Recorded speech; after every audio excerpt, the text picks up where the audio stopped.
Adik-adik, yuk kita dengarkan Sanggar Cerita makin asik. Selamat berjumpa dengan Sanggar Cerita dan kisah lagu dan cerita. Mari kita dengarkan, mari kita nikmati. Sanggar Cerita makin asik. La la la la la la la la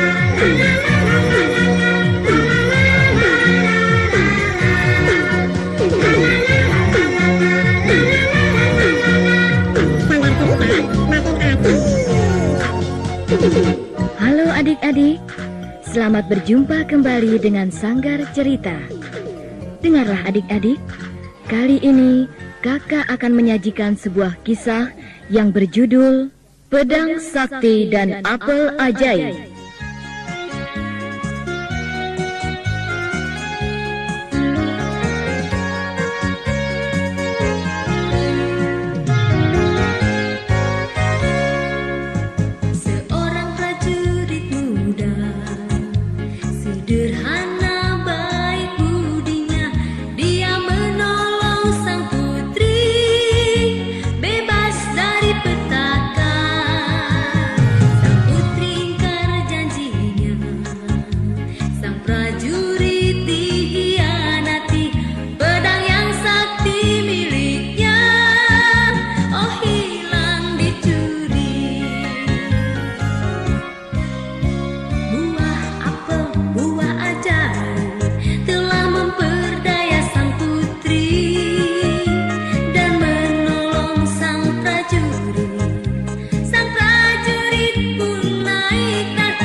Adik-adik, ada sebuah kerajaan yang rajanya suka ingkar janji dan permaisurinya tidak dapat mendidik anaknya yang hanya satu itu dengan baik. Anaknya itu sangat cantik tapi manja. Kecuali itu, ia keras kepala dan sombong. Kerajaan itu mempunyai pelabuhan adik-adik. Suatu hari, ada sebuah kapal yang sangat besar dan bagus berlabuh di sana. Segera setelah kapal yang besar dan bagus itu merapat, pemiliknya turun ke darat. Pemilik itu seorang saudagar yang kaya raya. Ia menyuruh anak buahnya untuk menurunkan barang dagangannya. Seluruh rakyat besar kecil, tua muda sudah berkumpul di dermaga. Dan berita tentang kapal yang besar serta bagus ini sampai pula ke istana. Sang putri ingin tahu dan bersikeras untuk melihatnya.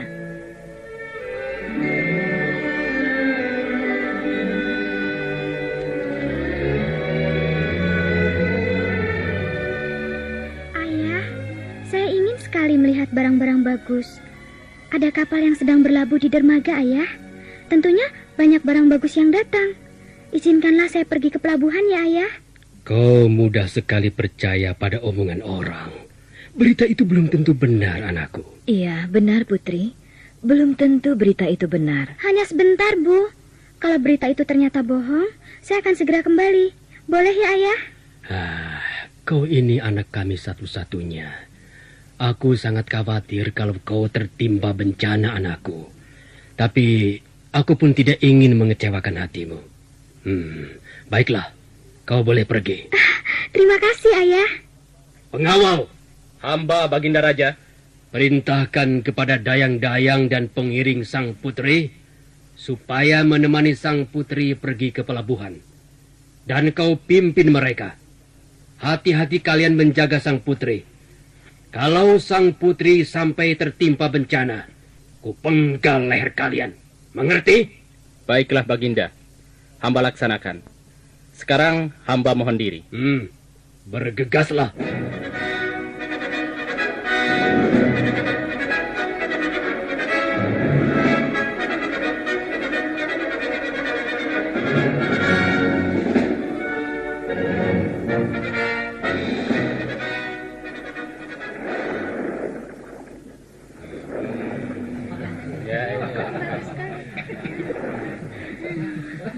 Tuan Putri, kita telah sampai di dermaga. Silahkan kalau Tuan Putri hendak berbelanja atau melihat-lihat barang-barang baru itu. Terima kasih. Silakan Tuan Putri. Kami datang ke sini membawa barang-barang bagus dan barang-barang yang disukai oleh rakyat di negeri ini. Indah sekali barang-barang ini. Tentu Tuan Putri, semua memang mengagumkan. Tapi kalau semuanya mau dibeli, kas negara akan kosong nanti. Untuk itu, Tuan Putri berbelanja seperlunya saja. Di atas kapal saya simpan barang-barang yang lebih bagus lagi. Barang yang paling cocok untuk Putri Raja. Ada kucing yang dapat berbicara. Oh ya? Ada suling yang dapat menyanyi sendiri. Dan barang-barang ajaib lainnya. Ya, saya ingin mengistimewakan sang putri. Barang-barang itu belum pernah saya tunjukkan kepada orang lain. Barang itu khusus untuk sang putri. Menarik sekali. Bisa kau bawa turun kemari? Oh, Tuan Putri naiklah ke kapal. Cukup 5 menit saja. Jika ada yang berkenan pada hati Tuan Putri, bawalah ke istana sebagai hadiah hamba kepada Tuan Putri. Baiklah. Pengawal, Hamba Tuan Putri. kau dan Dayang-Dayang tunggu di sini sebentar ya. Aku naik ke kapal sebentar, hendak melihat barang-barang yang lebih bagus lagi. Baik Tuan Putri. Mari, Tuan Putri, kita naik ke kapal. Silakan.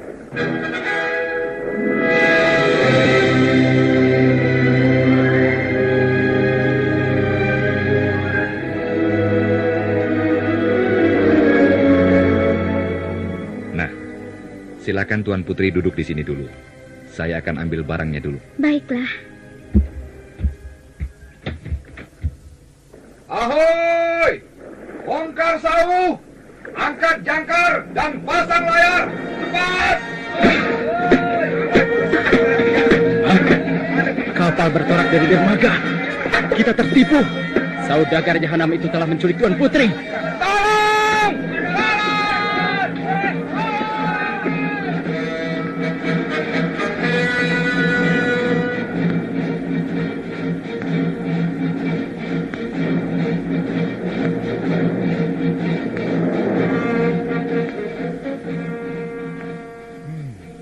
Aku tidak habis pikir. Dari sekian banyak orang di negeri ini, tidak ada seorang pun yang berhasil menemukan Tuan Putri. Aneh. Saudagar kaya itu membawa Tuan Putri kemana dia?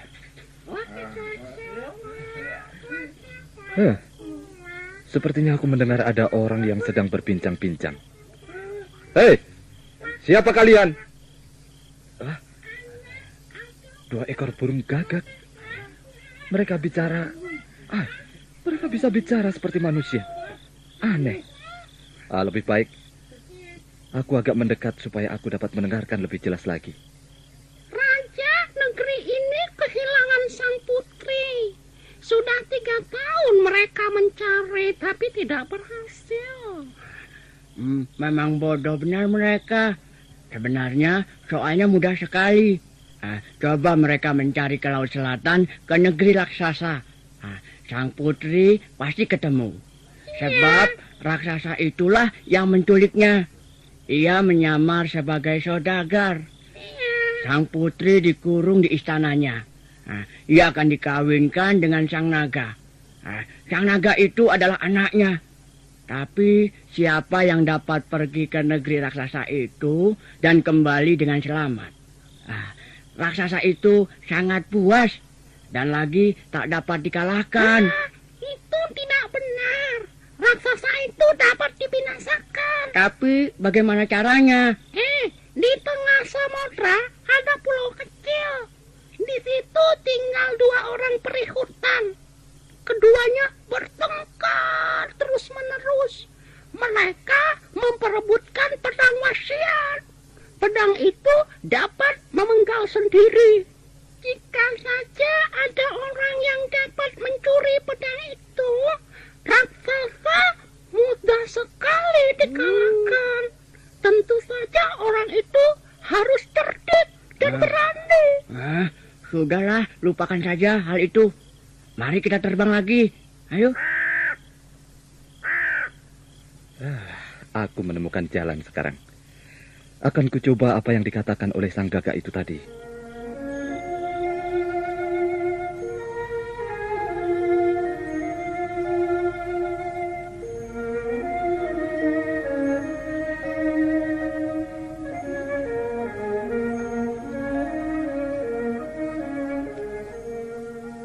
Apa kehendakmu, prajurit? Saya minta izin untuk mencari sang putri, Baginda. Apa? Bagaimana kau dapat menemukan anakku? Kau hanya prajurit, anak petani. Sedangkan sekian banyak pangeran dan orang bangsawan tidak berhasil. Kau belum punya pengalaman apa-apa. Jika gagal nanti, ku penggal kepalamu. Baginda, saya tahu di mana sang putri berada. Baiklah kalau begitu. Jika kau berhasil membawa kembali sang putri, dia akan menjadi istrimu. Dan kau akan jadi raja di negeri ini. Sesudah aku mati. Itu janjiku. Dan akan kupegang teguh. Tapi jika gagal, kau akan dihukum mati. Saya terima keputusan Baginda. Tapi saya minta kapal dan perlengkapannya. Nakoda harus patuh kepada perintah saya. Baik, akan kukabulkan permintaanmu.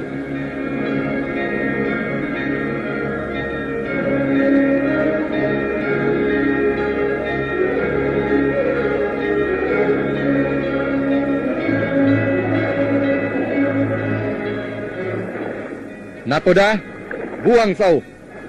Saya akan turun ke darat. Tapi semua harus tetap siap. Setelah saya kembali, kapal harus berlayar lagi. Kita harus berlayar secepat-cepatnya. Baik, prajurit. Akan kami laksanakan.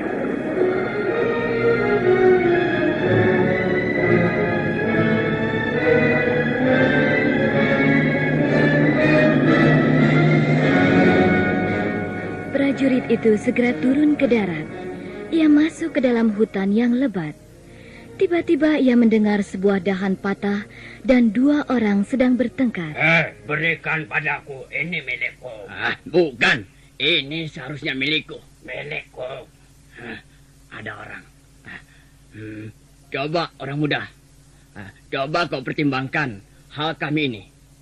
30 tahun yang lalu, kami mendapat warisan pedang sakti ini. Sampai sekarang, kami bertengkar terus. Siapa yang harus memiliki pedang ini? Hanya ada sebuah pedang. Sedang kami 2 orang. Soal itu mudah untuk diselesaikan. Coba, saya pegang pedang ini. Ya. Mari, sini. Nah, sekarang kalian dengar. Aku mempunyai anak panah. Anak panah ini akan kupanahkan ke hutan sana. Dan siapa di antara kalian yang bisa membawa anak panah ini kepadaku, dialah yang akan memiliki pedang sakti ini. Bersiaplah kalian. Iya.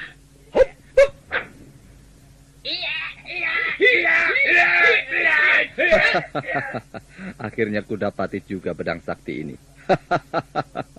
Pedang sakti ini sudah kuperoleh. Sekarang aku akan pergi ke pulau raksasa itu.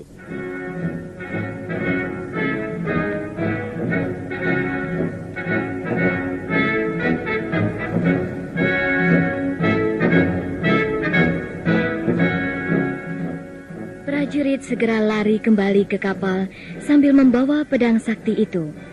Sebentar kemudian, kapal sudah berlayar lagi sehari semalam lamanya. Tiba-tiba, pulau raksasa tampak di depan mereka. Lalu prajurit turun ke darat dan mencari sang putri.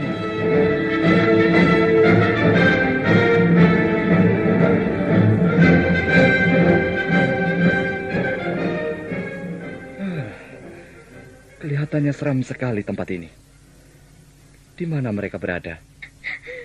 Oh, aku mendengar seperti ada seorang menangis. Dari arah mana suara itu datang? Oh, itu dia. Tuan Putri. Siapa kau? Mengapa kau datang kemari? Saya prajurit utusan Baginda Raja. Saya kemari untuk membawa Tuan Putri kembali kepada Baginda. Prajurit, tak seorang pun dapat lepas dari pulau ini. Dan bila raksasa datang, kau pasti dibunuhnya. Kau lihat saja nanti. Prajurit, jika kau bebaskan aku dari raksasa dan naga, aku bersedia menjadi istrimu. Memang begitulah janji Raja. Tapi, apakah Tuan Putri mau menepati janji? Prajurit, ini, pakailah cincin ini. Ini tanda kita sudah bertunangan, dan aku akan menepati janji.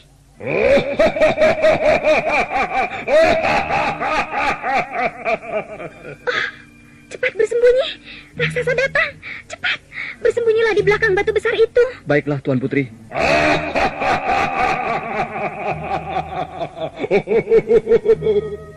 Wah, tubuhnya besar sekali. Sinar matahari saja terhalang oleh tubuhnya.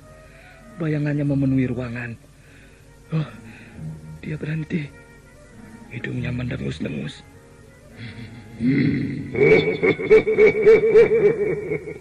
Sudah lama aku tidak makan daging manusia.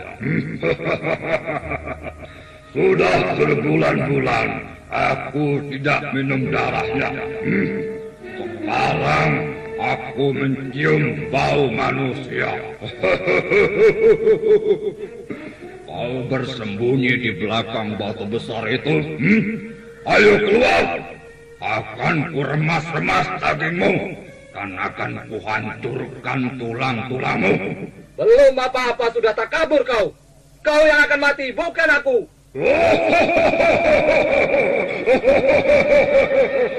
Hai, ya.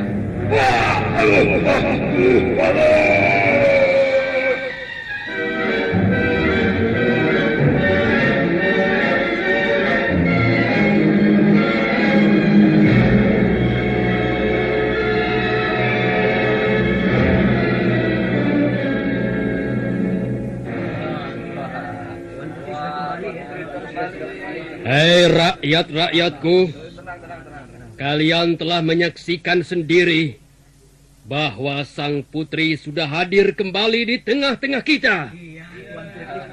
Hei anak petani, walaupun kau hanya seorang prajurit biasa, sekarang kau kuangkat menjadi panglima. Terima kasih, Baginda. Tapi, apakah Baginda sudah lupa akan janji Baginda sendiri? Janji raja adalah suci. Sudah waktunya pernikahan dilangsungkan. Aku ingat akan janji itu. Tetapi selama kau pergi, ada suatu peristiwa. Seorang pangeran meminang sang putri. Ia sangat serasi untuk anakku. Aku tidak ingin memaksa dia. Biarlah ia memutuskan sendiri. Sang putri telah mengambil keputusan sendiri, Baginda. Kami telah bertunangan. Cincin inilah sebagai tanda. Baiklah. Kalau sang putri sendiri sudah berjanji kepadamu, pernikahan akan segera dilangsungkan. Setuju? Setuju!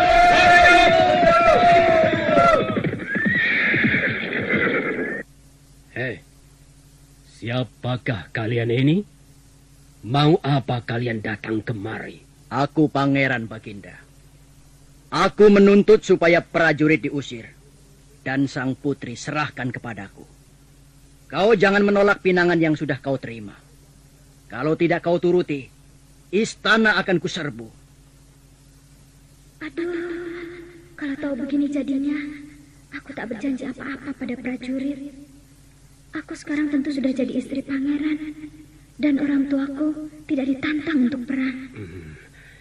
Sabarlah sebentar, Pangeran. Baginda, biarlah aku yang menghadapi mereka. Hai para serdadu, bersiaplah kalian. Bereskan prajurit kampung itu. Ya!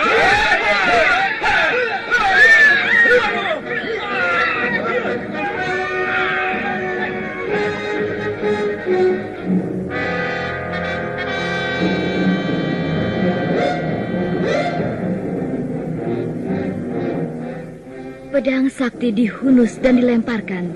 Pedang berputar-putar di udara sambil memancung ke sana kemari. Sebentar saja, seluruh pasukan sudah berantakan. Hanya pangeran yang dapat lolos. Prajurit disambut rakyat dengan gembira. Hanya putri yang tidak gembira, karena dia mengharapkan prajuritlah yang mati, supaya dia bisa menjadi istri pangeran. Lalu bagaimana usaha pangeran untuk merebut sang putri?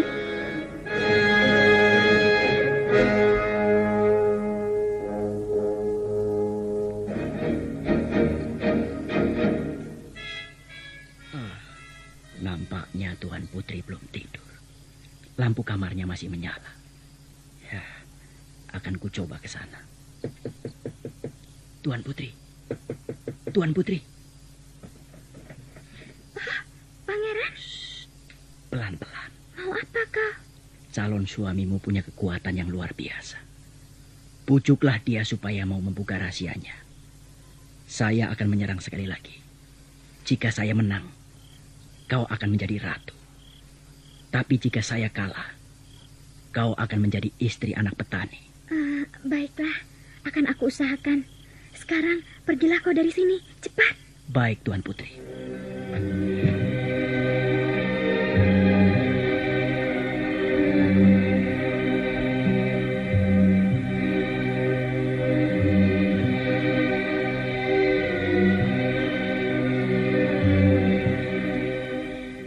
Sayang, belum tidur?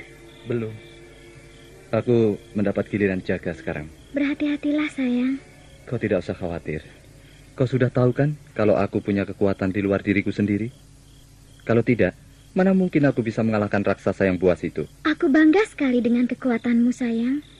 Tapi, bolehkah aku tahu apakah rahasia di balik kekuatanmu itu? Tidak apa-apa kan kalau juga boleh tahu? Aku kan juga calon istrimu. Aku punya pedang wasiat yang sakti sekali. Pedang itu berasal dari peri hutan. Barang siapa yang memilikinya, dia dapat mengalahkan siapa saja. Sebab pedang itu dapat menyerang dan memancung sendiri. Oh, begitu. Kalau begitu, aku tak perlu khawatir dengan keadaan dirimu. Tuan Putri, beristirahatlah. Hari sudah cukup malam. Dan aku hendak berkeliling di sekitar istana. Selamat malam, Tuan Putri. Selamat malam. Sekarang aku sudah tahu di mana kekuatannya. Sekarang aku punya akal. Aku akan minta bantuan pada empu kerajaan untuk membuatkan pedang sakti yang palsu. Dan pedang palsu itu akan kutukar dengan pedang wasiat yang asli.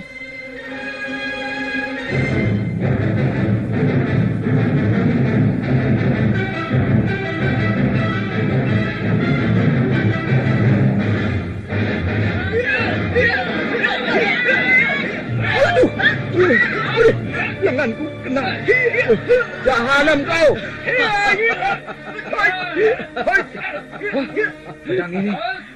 Pedang ini hilang kesaktiannya. Sekarang apa lagi yang mau kau harapkan? Kau sudah tidak mempunyai kekuatan lagi. Sekarang terimalah balasanku ini. Aduh. Kali ini perutku yang hilang. Selamat tinggal, kawan.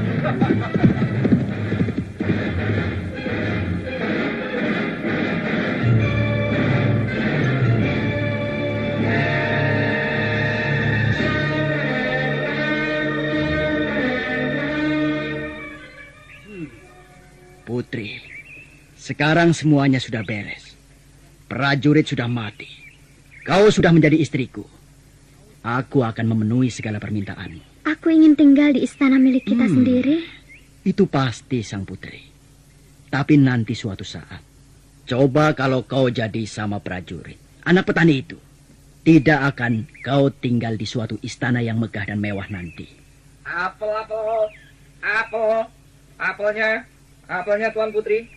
Apelnya besar-besar dan baru dipetik, Tuan Putri. Mari, Tuan Putri. Pangeran, sebagai tanda kemenanganmu atas prajurit, bagaimana kalau kita rayakan dengan makan buah apel? Oh, dengan senang hati. Apel! Mari, Tuan Putri. Boleh dicoba satu dulu? Oh, bisa. Silahkan, Tuan Putri, silahkan. Enak juga apel ini. Manis sekali rasanya. Saya beli 2 saja ya, dan ini uangnya. Terima kasih, Tuan Putri. Kepalaku terasa pusing sekali. Apa ini yang tumbuh dari kepalaku? Pangeran. Kenapa kau, Putri? Tumbuh tanduk dari dahimu. Apa yang telah terjadi ini? Baginda.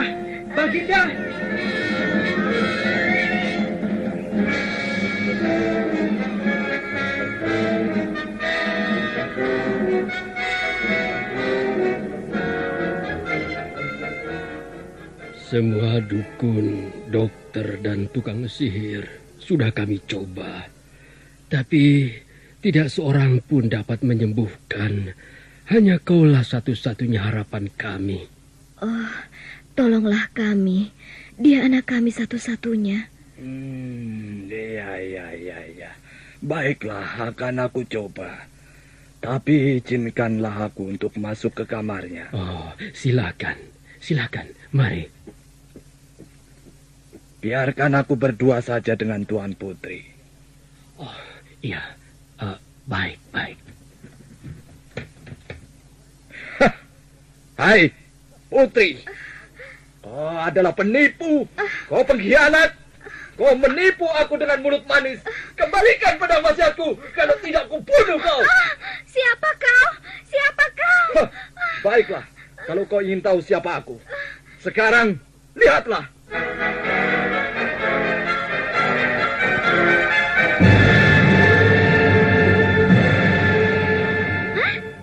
Kau prajurit? Tidak salahkah penglihatanku? Tidak. Kalian menyangka aku sudah mati di tangan pangeran. Tapi aku menemukan buah apel ajaib sewaktu aku mengembara di hutan. Apel itu dapat menyembuhkan segala penyakit dan dapat mendatangkan malapetaka jika aku mau. Jadi kau juga adalah penjual apel itu? Ya, betul. Sekarang, kembalikan pedang saktiku itu. Cepat! Aku akan mengembalikan setelah kau menyembuhkan tanduk di kepalaku ini. Aku akan mengobati setelah kau menyerahkan pedang saktiku. Baiklah. Ini pedang saktimu. Mana pangeran itu? Akan kubunuh dia. Hai, pangeran! Prajurit, masih hidup kau? Ya, seperti apa yang kau lihat sekarang. Sekarang terimalah pembalasanku.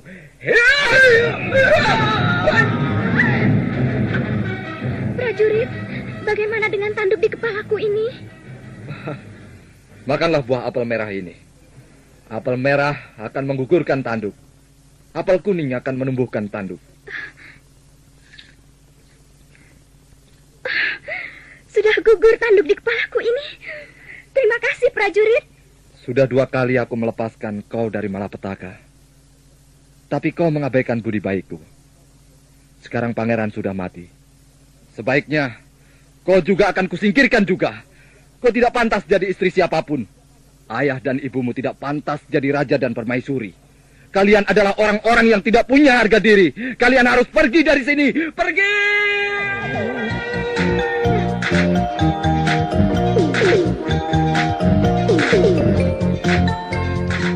Raja, permaisuri dan anaknya diusir dari istana. Kemudian prajurit naik takhta dan memerintah dengan bijaksana. Kerajaannya aman dan makmur. Nah, adik-adik yang manis, sampai di sini kisah kita kali ini. Sampai jumpa di lain cerita. Selamat berpisah dengan sanggar cerita dalam kisah lagu dan cerita. Kita bersua di lain kesempatan. Sampai jumpa lagi. Adik-adik,